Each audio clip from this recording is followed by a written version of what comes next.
Summary of the ruling. A federal appeals court has delivered a significant legal blow to President Trump's trade policy, ruling that the majority of his sweeping global tariffs are illegal. The U.S. Court of Appeals for the Federal Circuit found that the administration overstepped its authority by imposing these tariffs under the International Emergency Economic Powers Act, IEEPA. This ruling largely upholds a previous decision by the U.S. Court of International Trade. The court, however, has temporarily stayed its decision, leaving the tariffs in place until a specified date in October, giving the administration time to appeal to the U.S. Supreme Court.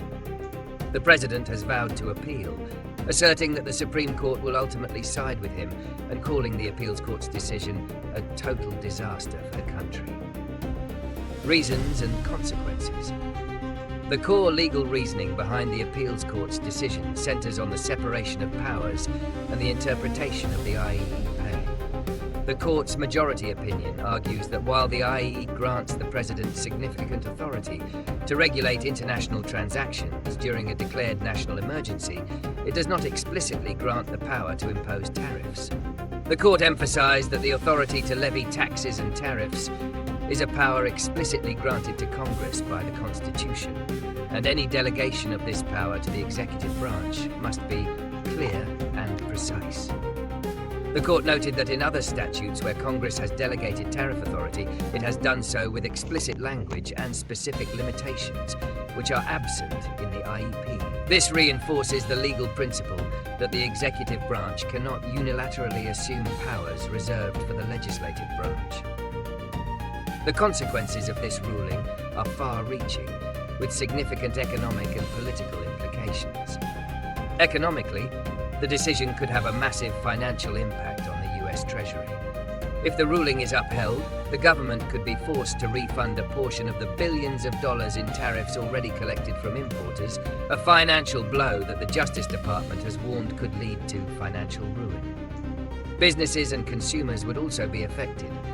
While importers might see a potential refund, the overall uncertainty would persist, hindering long-term investment and supply chain planning. Politically, the ruling weakens the administration's primary tool for unilateral trade action.